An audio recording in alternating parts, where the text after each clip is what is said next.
Bonjour à toutes et à tous, bienvenue dans l'émission Digitalks, une conférence organisée par les étudiants en master communication numérique et à l'Université Paris 8 pour découvrir les métiers de la communication. Aujourd'hui, nous avons le plaisir de recevoir Jordan qui va nous faire explorer les métiers de data analyst et data scientist. Bonjour Jordan, comment vas-tu? Bonjour, je vais très bien. Et vous? Je vais très bien aussi, merci. Est-ce que tu peux tout d'abord te présenter et ton parcours en quelques mots, s'il te plaît? D'accord, ça marche. Avant toute chose, je voudrais te remercier toutes les personnes qui participent à cette conférence et merci aussi à cette opportunité de m'avoir donné de pouvoir expliquer mon métier. Donc du coup, moi, je suis Jordan Luakana, consultant en data science. J'ai tout d'abord effectué une licence à l'UPMC en maths et en informatique avant d'aller et après j'ai effectué un double master en intelligence artificielle et en management entrepreneuriat à l'IS School. Alors, je crois que beaucoup de nos spectateurs sont comme moi, nous avons des représentations un peu floues sur mon métier, que c'est tout d'abord quelque chose qui tourne autour des chiffres, quelque chose de l'IT, sans savoir réellement ce que c'est. Du coup, on va tout de suite attaquer le sujet avec cette première question. Est-ce que tu peux nous expliquer en quoi consistent ces deux métiers? Alors, avant toute chose, pour commencer, ce qu'il faudrait savoir, c'est que la data science, c'est quelque chose qui remonte. Donc, aujourd'hui, en fait, c'est récent, mais c'est quelque chose qui était déjà là depuis très longtemps. Aujourd'hui, c'est des métiers qui reviennent parce que, en fait, il y a un boom, en fait, au niveau des architectures et des moyens, en fait, et des capacités, en fait, à stocker la donnée. Du coup, c'est pour ça qu'aujourd'hui, en fait, il y a beaucoup, c'est un métier qui semble être nouveau, mais genre, ce qu'il faudrait savoir, c'était juste un aparté pour se dire que c'est des métiers qui existaient déjà. Et aujourd'hui, en fait, ça revient parce qu'on a beaucoup plus de capacité, en fait, à travailler sur les données.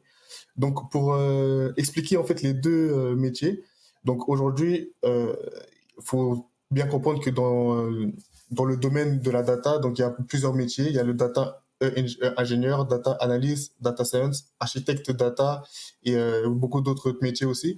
Mais je vais plus me focaliser sur data analyst et data scientist. Donc, le data analyst, c'est une personne qui a pour mission de créer des dashboards pour aider en fait à la décision. Donc, c'est-à-dire que grâce aux données, ça va vraiment être son boulot, ça va vraiment être de creuser et de comprendre en fait, euh, par exemple, de faire des dashboards pour comprendre dans quel pays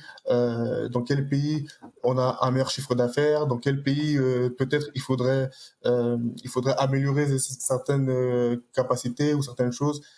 La majeure partie de la mission du data analyst, c'est centré c'est l'aide à la décision, c'est créer des dashboards, créer des variables qui vont permettre euh, à décider sur des choix, que ce soit business, marketing, commerce ou autre. Le data scientist, lui, sa mission, c'est plutôt créer des modèles prédictifs qui vont aider à prédire, par exemple, un futur client. Est-ce que aujourd'hui, par exemple, là, je travaille par exemple avec des clients qui ont besoin en fait de savoir est-ce que tel ou tel type de client, est-ce qu'il est capable de rembourser un crédit. Nous, ce qu'on va faire, avec l'aide aussi des data analysts, parce que aussi les data analysts aussi, ils ont ce métier de créer des dashboards, mais ils ont aussi une petite partie qui est c'est-à-dire de trouver des variables qui vont aider en fait aux data scientists à creuser pour créer des modèles prédictifs qui vont être capables de reproduire en fait les données les données que le modèle a vues. Par exemple, je vais vous donner un exemple. Par exemple, si dans nos données, on voit que des personnes qui sont âgées de plus de 65 ans n'arrivent pas forcément à rembourser des crédits, les modèles prédictifs qu'on va créer prendront et l'âge aura en fait une valeur très importante dans le modèle qu'on va créer. Et dès que le modèle verra qu'une personne aura 65 ans, il aura tendance, en tout cas, pas forcément, en tout cas, mais tendance à dire que il ressemble à ce type de client-là, donc c'est peut-être négatif, c'est peut-être pas un très bon client ou un bon client. Du coup, ce que tu viens de dire, c'est data analyst ou data scientist? Data scientist. Scientist, ok. Du coup, est-ce que effectivement tu trouves qu'il y a une complémentarité entre ces deux métiers ou plutôt ce sont deux métiers très distincts et différents selon toi? Pour moi, déjà, le domaine de la data, c'est comme, genre, faut le voir un peu comme une chaîne, comme un travail, en fait, à la chaîne. Et toutes les personnes, en fait, apportent sa contribution. C'est comme si, en fait, on construit une maison et on a besoin des électriciens, on a besoin des peintres, on a besoin des maçons. Donc, c'est vraiment, en fait, faut vraiment le voir comme ça. Donc, c'est-à-dire que les data scientists ont besoin des data analystes et les data analystes euh, n'ont pas forcément besoin de data scientists pour tout ce qui est aide à la décision, parce que eux, ils vont créer des dashboards qui vont plutôt remonter directement à la direction. Mais si on veut créer, par exemple, des modèles prédictifs, aller plus loin, par exemple, créer aussi des chatbots, faire tout ça, c'est un travail qu'on est obligé de faire ensemble. Donc, c'est-à-dire, c'est un travail complémentaire. Il faut vraiment le voir, en fait, comme ça. Il faut vraiment le voir, en fait, les data analystes aident les data scientists et les data scientists aussi aident les data analystes. Et généralement aussi, pour une petite astuce, généralement, les data analystes et les data scientists, chaque personne a aussi le corps de métier de l'autre. Donc, c'est-à-dire que chaque data scientist peut aussi créer des dashboards, peut aussi faire ceci. Les data analystes aussi peuvent aussi créer aussi des modèles prédictifs. Après, chacun décide vraiment où sont les mieux, où ils sont les plus à l'aise de travailler. Mais c'est vrai que le data analyst, par exemple, il aura des soft skills que le data scientist n'a pas forcément. Parce que le data scientist, il sera plutôt derrière l'ordinateur, très technique. Et le data analyst, c'est celui qui va peut-être communiquer les résultats, euh, parler directement avec les directions, que ce soit pôle finance, marketing ou d'autres pôles. Et du coup, si l'on veut, imagine si on a une chaîne de production, Mhm. data scientist est un petit peu en amont de la chaîne de production et que une fois qu'ils ont les chiffres produits, ils seront communiqués aux data analysts qui vont ensuite produire des résultats, en faire des analyses, en faire des interprétations. Est-ce que c'est à peu près ça, pour résumer ça, pour dire ça très simplement? En fait, tu as très bien résumé, sauf que juste, il faudrait juste déplacer le data analyst. Le travail de data analyst se fait en amont, en fait, du travail du data scientist. Donc, le data analyst, il va faire tout ce travail-là, comme tu l'as dit, d'analyse, de créer, par exemple, de rechercher des variables, faire des stats, un peu de stats, créer, essayer de comprendre genre les corrélations entre certaines variables, entre l'âge, par exemple, ou le salaire. Tout ça, c'est un travail qui est fait tout d'abord en amont par les data analysts avant que les data scientists récupèrent ces informations-là pour créer euh, les modèles prédictifs. Ok. Du coup, est-ce que pour toi, ta compétence en data analysis te permet d'avoir un regard différent, autre, sur les tâches quotidiennes data scientist ou inversement? Et- alors, exactement. Ça, pour moi, c'est quelque chose euh, c'est mon avis, hein. Ça ne concerne, ça n'engage que moi, mais pour moi, aujourd'hui, j'ai beaucoup plus de facilité, par exemple, déjà parce que j'ai cette casquette de data analyst, donc c'est-à-dire que je sais comment creuser, je sais comment euh, parler, communiquer, et je trouve que en fait, ces deux métiers, on aurait tendance à penser que c'est deux métiers complètement différents, que c'est deux métiers qui n'ont complètement rien à voir. Mais pour moi, pour être un très bon data scientist, il faut quand même être un bon data analyst. Après, un très bon data analyst n'est pas forcément un bon data scientist, mais comme je l'ai dit, pour créer des modèles prédictifs, il faut avoir cette capacité en fait à comprendre quel est l'enjeu du business. Est-ce que l'enjeu du business, est-ce que c'est quelle est la problématique? Est-ce que c'est qu'est-ce que je recherche? Donc, quelles sont les variables genre que je dois mettre en avant, que je dois mettre en arrière. Et tout ça, c'est le travail du data analyst. Donc, c'est-à-dire que si un data scientist n'a pas aussi cette casquette-là de business, euh, j'en ai pas aussi ce recul-là d'un data analyst, ça peut être compliqué. D'autant plus que ce qu'il faut savoir, c'est que les modèles prédictifs qu'on crée vont aussi aider aussi à la décision. Donc, c'est-à-dire que, imaginez-vous, par exemple, qu'on crée un modèle prédictif pour savoir si une personne a un cancer ou pas. Si on se trompe, c'est compliqué. Si, par exemple, on dit qu'une personne n'a pas le cancer alors qu'il a le cancer, c'est compliqué. C'est des choses qu'il faut, donc c'est-à-dire c'est des choses c'est des compétences qu'il faut vraiment creuser et qu'il faut avoir et je pense que c'est important d'avoir cette double casquette. Pas forcément être très très très bon, mais en tout cas faut l'avoir. Faut avoir un minimum quand Ok, même de compréhension du métier. ok, je vois. Du coup, nous sommes des étudiants en communication. Est-ce que pour toi, data analyst, le métier de data analyst et le métier de data scientist, ils sont très importants dans le secteur professionnel qui est la communication? Bien sûr, on le voit d'ailleurs j'ai juste un exemple, on le voit par exemple dans les élections présidentielles, dans les campagnes d'élections présidentielles. Aujourd'hui, la communication, c'est quelque chose qui est très important. Et donc, c'est-à-dire que, mais pour savoir communiquer, il faut savoir comment, à qui, et comment le faire, quand, et tout ça, on le fait grâce aux données.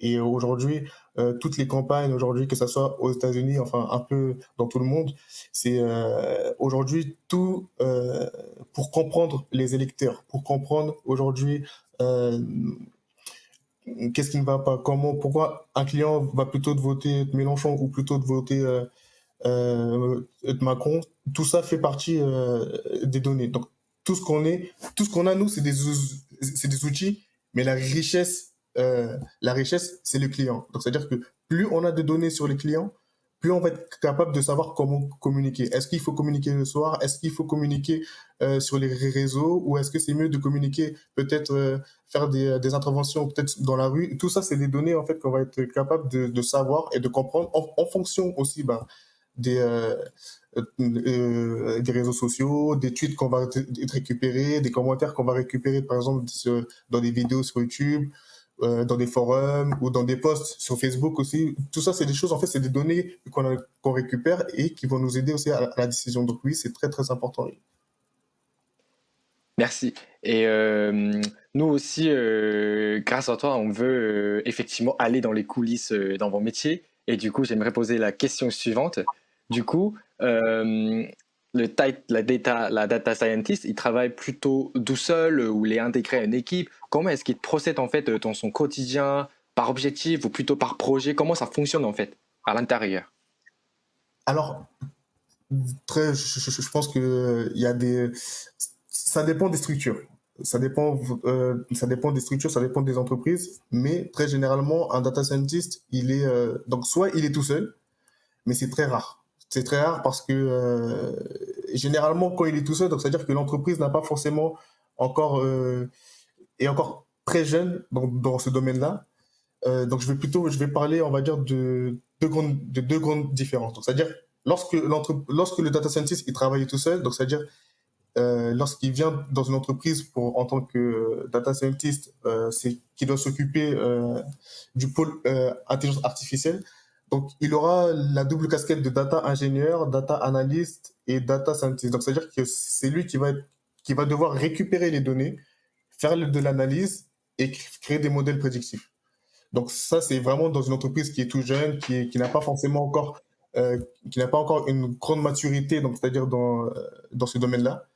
Et elle prend généralement soit un data scientist, soit un data analyst sans réellement comprendre en fait les enjeux du métier. Dans d'autres structures, on a par exemple, et moi je suis plutôt dans cette structure-là, on a plutôt un chef un directeur. On a ensuite les, un CTO, enfin on a le directeur, le CTO. Ensuite on a une équipe donc qui est composée de développeurs full stack, de data scientists, data ingénieurs, des architectes et des data scientists. Et du coup, en fait, on travaille tous en équipe. Et par exemple, on a un projet. Et par exemple, le data scientist, il va travailler avec le consultant data, avec le data analyst et le data ingénieur pour essayer de résoudre le problème ensemble. Ok, c'est très clair. Et la question suivante concerne plutôt la perspective de ces deux métiers. Est-ce que, respectivement, ce sont des métiers qui recrutent beaucoup? Est-ce que tu observes une différence dans l'offre d'emploi entre data analysis et data science? Ce qu'il faut savoir, donc c'est comme j'ai dit, donc c'est des métiers qui sont complémentaires. Et aujourd'hui, donc dans les deux, c'est des métiers donc c'est des métiers d'avenir déjà. On est vraiment, bah, on est dans l'ère du temps de la data. Les, euh, les capacités de stockage aujourd'hui explosent. Et aujourd'hui, donc c'est-à-dire que aujourd'hui, on est capable de faire des choses, par exemple, de faire des prédictions, d'entraîner des modèles pendant 8 heures, pendant 9 heures avec des cœurs énormes, avec des gros data centers qui ont énormément de données. Donc aujourd'hui, c'est l'ère du temps. Donc oui, ça recrute énormément, beaucoup. Et si c'est un conseil que je peux donner, oui, oui, il faut se lancer dedans. Après, il faut, comment dire, il faut être conscient que c'est comme tout travail. C'est pas parce que ça recrute que forcément que directement on aura un métier, qu'on aura en fait des propositions directement comme ça. J'ai des amis qui par exemple ont mis du temps pour trouver du travail ou j'ai des personnes qui ont des difficultés. C'est comme dans tout, je pense qu'il faut quand même faire ça, la part des choses, travailler et puis se donner en tout cas les moyens en tout cas de réussir dans ce domaine. Mais il n'y a pas de raison, il n'y a vraiment pas de raison. Toutes les personnes qui travaillent très régulièrement dans ce domaine-là, franchement, très franchement, oui, c'est un domaine qui recrute et je pense que vous pouvez le voir sur Indeed, il y a beaucoup, beaucoup de métiers dans toute la France déjà, avant de parler même euh, à l'international. En France déjà, donc même si on est un peu en retard par rapport à d'autres pays, mais aujourd'hui, oui, en France, oui, il y a un gap. Genre, les Français ont compris qu'aujourd'hui, donc c'était un domaine qui était très important pour la décision, pour comprendre le client. Et aujourd'hui, donc c'est même des choses euh, qu'on revoit un peu partout maintenant dans la cybersécurité, dans le marketing. Aujourd'hui, on a pris conscience euh, qu'il fallait euh, qu'il fallait miser comme il faut miser dans le marketing. C'est quelque chose qui devient important et primordial dans une entreprise. Et si tu me permets, est-ce que ce sont des métiers qui disposent d'une bonne situation au niveau euh, surtout de la rémunération? Ah oui, très honnêtement, oui, oui, bien sûr. Après, c'est comme dans tout, des fois, il y a des RH qui vont te proposer des salaires un peu dérisoires. Mais je pense que à partir du moment quand on sait ce qu'on vaut, très honnêtement, moi, je vais pas mentir, hein, je suis très bien payé et puis je suis très très bien payé avec avec pas mal de primes, pas mal de choses. Donc franchement, oui, je vais pas donner mon salaire, mais je Il vais, n'y c'est a très pas de bien payé. souci. C'est bien Ok, payé. Et bah, en tout cas, franchement, c'est un domaine où vous tournez, je pense que déjà, bah, un salaire débutant, donc ça tourne autour de 2000, entre 2005 et 3005 net. ah oui. Tout dépend, en fait, tout dépend de comment tu te vends. Et c'est pour ça que je dis que c'est quand même important quand même d'avoir cette double casquette parce que les data analystes ont tendance, vu qu'ils ont cette compétence du relationnel, de la communication, ils ont cette compétence en fait à mieux se vendre que les data scientists. Donc c'est-à-dire que au début de carrière, généralement, les data analysts ils touchent mieux que les data scientists. Parce que Et aujourd'hui, pour ceux qui... Mhm. Vas-y, vas-y. Parce qu'en fait, aujourd'hui, comme on dit, donc, le business, l'entreprise, c'est le client. Donc, si aujourd'hui, si on prend le data analyst permet à l'entreprise de prendre des meilleures décisions. C'est-à-dire que si on trouve des meilleures décisions, c'est un meilleur chiffre d'affaires. Et si on a un meilleur chiffre d'affaires, bah, c'est des meilleurs salaires.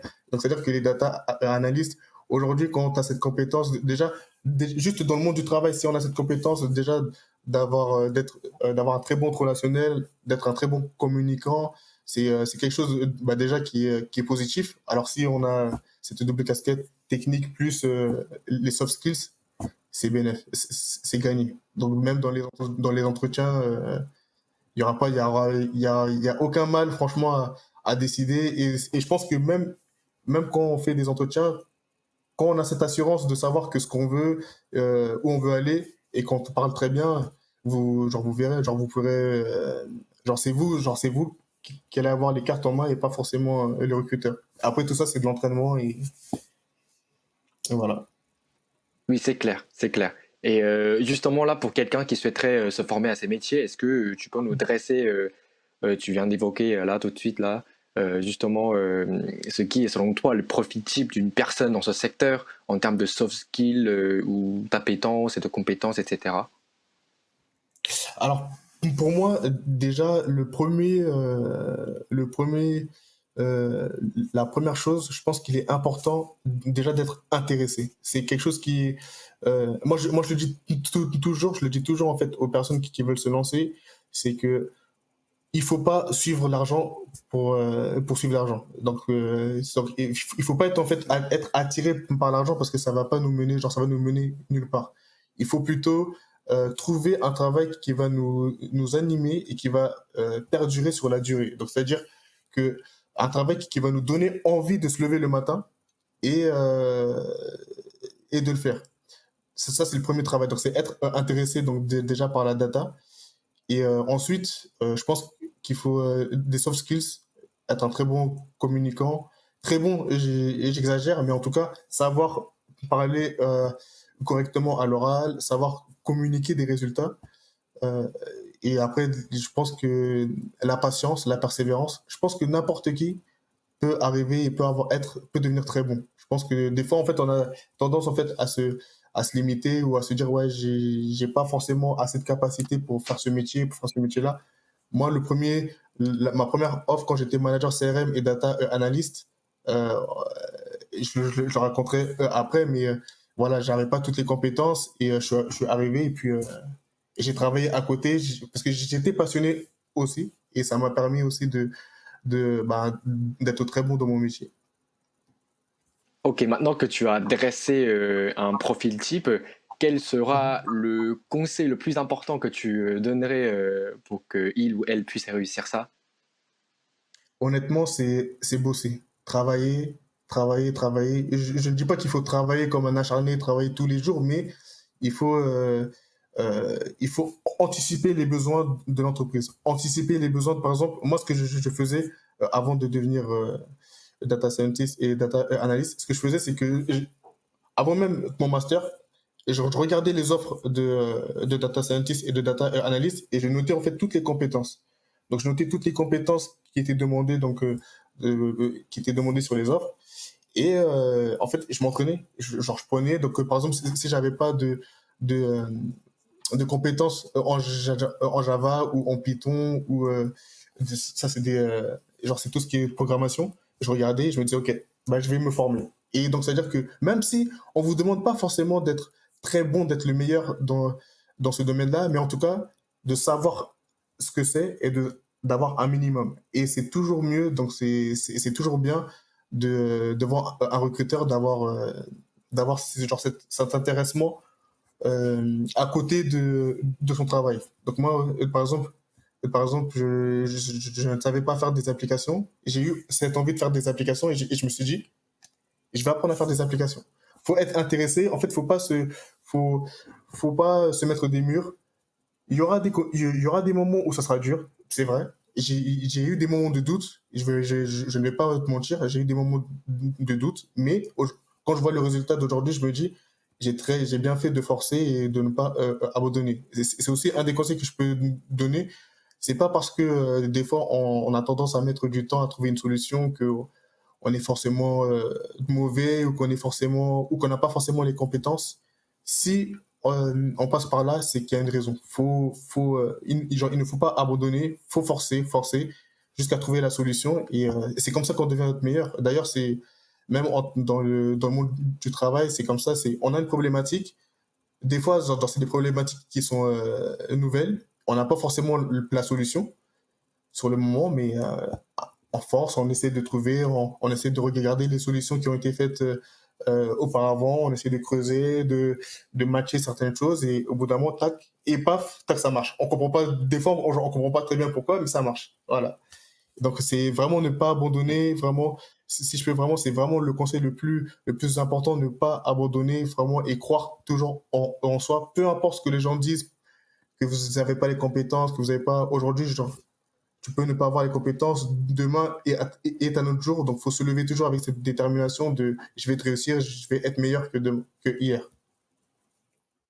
Merci Jordan, je crois que pour ceux qui veulent s'orienter vers ces métiers, ils ont les astuces et le boost de motivation. Et pour finir sur une note un peu plus légère, est-ce que tu aurais une petite anecdote à nous raconter, quelque chose qui t'est arrivé durant ta formation ou dans le cadre de tes activités professionnelles?